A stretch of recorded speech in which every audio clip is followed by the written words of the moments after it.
Okay, ada satu lagi isu yang berkaitan dengan seorang individu ini yang bergelar sebagai seorang ustaz, dan beberapa kali sebenarnya nama beliau telah pun gemburkan di Malaysia ini atas sebab menggunakan cara yang makin hamun, perkataan-perkataan kesat, khususnya di dalam masjid. Dan saya percaya beliau, Datuk pun pernah kena maki juga kot dengan beliau ni. Dia maki saya, maki bapak saya. Tak cukup dengan Datuk, bapa Datuk pun dia maki juga. Dan baru-baru ni kesian rela pula kena maki Datuk. Kan dia mengatakan contohnya, saya pun agak segan untuk menggunakan perkataan itu, tapi mungkin saya boleh mengatakan, beliau mengatakan anak opposite kepada halal. Kepada rela. So apa pandangan Datuk tentang individu ini? Mungkin ada nasihat kepada individu tersebut juga, ataupun sedikit komen tentang isu tersebut. Saya tak mau ulas tentang dia lah kan. Kadang-kadang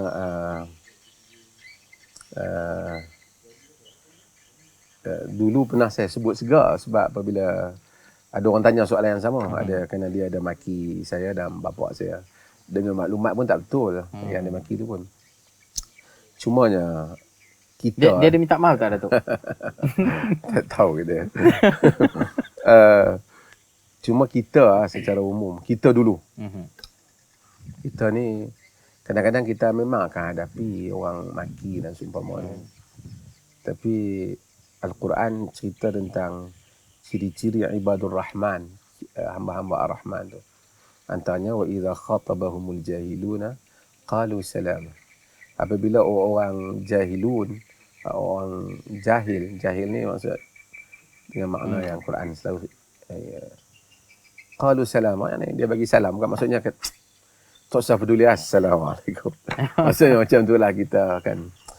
Begitu saya sepanjang karier ataupun sepanjang pengalaman terlibat dalam dakwah ni macam-macam.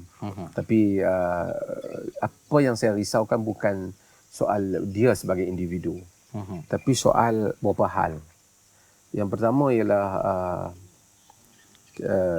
kita semua, penceramah-penceramah lah, lain diri saya juga, saudara Zamri juga penceramah dan sesiapa. Di Perlis ni kita dah bagi tahu, penceramah yang maki hamun orang kita tak mau benarkan masuk masjid. Tak kira lah dia cakap sunnah kata sunnah, maki kita tak mau masuk masjid. Kerana itu menyalahi etika yang baik. Kerana lebih-lebih lagi di masjid lah. Di masjid lebih-lebih lagi kerana Allah Subhanahu wa taala sebut wa qul li ibadi alladhi yaqulu allati hiya ahsan inna syaitana yanzaghu bainahum inna syaitana kana lil insan aduwan mubina. Katakanlah kepada hamba-hambaku, sebutlah yang elok-elok.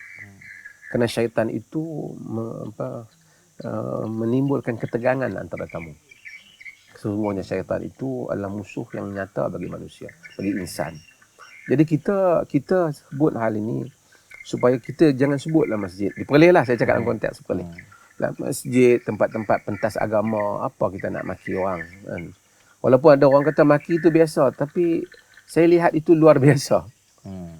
Mungkin satu orang kalau dia pernah duduk di dalam suasana kaki maki, dia rasa maki itu ringan. Tapi orang-orang yang terhormat, sebab tu di dalam tradisi noble family dahulu, di dalam sama ada di dalam berbagai-bagai bangsa dan agama, dalam apabila mereka nak grow up, membesarkan anak-anak mereka itu, mereka hantar ke court, ke family lain yang akan membesar di dalam satu culture yang baik. Al-Imam Syafi'i rahimahullah umpamanya, dia hidup pergi kepada orang-orang badui pada zaman dulu lah, bukan badui yang mana terjaga bahasanya, orang-orang kampung lah kata mana, orang kampung yang terjaga bahasanya, elok tuturnya. Kerana ini adalah soal bagaimana seorang tu kalau dia membesar dalam family yang menganggap ringan maki hamun ini, maka bila dia maki orang, dia kata biasa. Biasa perkataan. Padahal perkataan itu dia tahsabunahu layyinan wa huwa 'indallahil 'azim. Dia dalam Quran kamu rasa ringan, dia besar di sisi Tuhan. Macam perkataan anak zina, perkataan anak haram ni perkataan yang besar. Kerana anak haram tu artinya anak tu hasil daripada, walaupun anak dia kata nikah. Tapi dah anak luar nikah lah, tapi walaupun dah tiap-tiap hari duduk kata, lama-lama rasa dia tak bagi makna tu dah macam dah biasa. Ini pun latar diri seseorang. Sebab tu orang-orang yang mulia, yang hidup dalam suasana yang mulia. Anak-anak kita, tak usah cakap pasal orang, kita cakap pasal anak-anak kita. Anak-anak kita patut membesarkan dalam suasana yang bahasa yang baik. Bukan bahasa yang tak elok, kan. Di dalam budaya Inggeris, bukan Inggeris lah, budaya di dalam Western culture, current Western culture yang ada sekarang ni, dia memang masa waktu kerja dia cakap elok, kita pergi, tapi keluar pada waktu kerja yang 4 huruf tu memang dia selalu. So lama-lama dia rasa dah biasa. Benda tu is okay. Semua benda dia campur perkataan tu, semua benda dia campur perkataan tu. Ini tak elok. Di dalam hadis yang diriwayatkan oleh Imam Tabarani, Nabi SAW sampai dalam satu majlis, ada satu orang dia duduk dalam majlis, dia suka cakap badha, yakni dia satu orang cakap tak elok. Nabi tengok dia duduk dalam majlis ni, orang ramai, dia cakap tak elok. Jenis bercakap macam tu lah, mencarut, melucah orang, ataupun memaki hamun orang, ringan di mulut dia. Orang biasanya ringan zikir, ada orang ringan maki.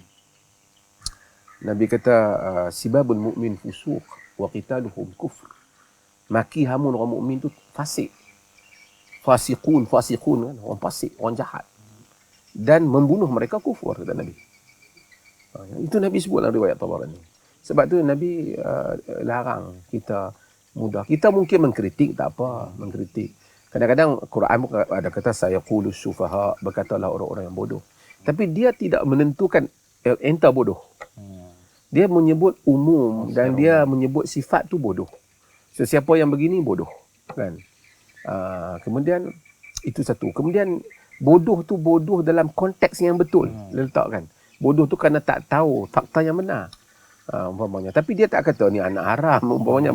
Very heavy perkataan tu. Ataupun dia banyak perkataan yang kita pun nak sebut. Kalau anak, saya rasa anak saya kalau sebut dia pun tak tahu perkataan tu. Banyak perkataan ni, kalau dia pergi sekolah dia buat tanya benda apa dia buat cakap ni. Sebab kita tak mau ajar anak-anak membesar dalam bahasa yang seperti itu. Dalam bahasa yang seperti itu. Tak apalah kita put aside dia punya masalah, tapi kita cakap tentang diri kita sekarang. Diri kita semua. Kita kena mengelakkan benda-benda yang seperti itu. Akhirnya anak kita dia tidak membesar dengan orang terhormat. Orang yang terhormat ni, kita kena tengok bahasa dia terpilih. Perkataan dia cantik. Mungkin sekali-sekala dia akan marah, dia akan keluar perkataan yang ni. Tapi itu bukan kebiasaannya. Mungkin kita ada orang yang termarah. Nabi pun pernah ada marah. Nabi kata apa yang Nabi ini adalah sedekah. Tapi maksudnya, kritik boleh. Keras dalam kritikan pun boleh. Nabi SAW bila khutbah, kata dia, ihmarrat ainahu wa ala sautuh. Merah mata dia. Dan tinggi suara dia Nabi tu bila khutbah. Tapi semua perkataannya terpilih. Tak ada khutbah dia maki orang. Mungkin mengkritik, mungkin marah. Tapi terpilih perkataan itu. Bukan mencarut, bukan. Ini patut menjadi nilai kepada kehidupan kita sebagai orang beragama, kerana agama itu mendidik hal yang seperti itu. Kan? Qul li ibadi alladhi yaqulu allati hiya ahsan. Kata kepada hamba-hambaku supaya mereka menyebut hal yang. Cuma yang saya heran ialah macam mana dua orang dia boleh mendengar benda tu. Ada pula supportersnya. Dia boleh seronok, dia boleh nak bela pula maki hamun tu. Ini barah sebenarnya dalam masyarakat. Ini adalah satu barah dalam masyarakat. Kalau kita tengok di Western ni ada stand comedy yang berdiri, stand up comedy yang dia berdiri dan kemudian dia bercakap macam-macam lah. Semua mencarut tu kadang-kadang banyak kan. Tapi ada lah, itu tak apalah, memang orang pergi nak entertain diri dia dengan benda-benda merepek macam tu. Tapi untuk apa kita pergi dengan ceramah agama? Selain daripada nak membetulkan amalan kita berdasarkan Quran dan Sunnah, sebagai nak membetulkan jiwa kita daripada dasar Quran dan Sunnah, untuk apa? Takkan kita nak pergi dengar perkataan-perkataan yang begitu. Dan itu, kalaulah Nabi itu ada dan dia mendengar ucapan itu, adakah Nabi kan kata, Masya Allah, inilah pejuang agama dan inilah ajaran Islam yang aku nak?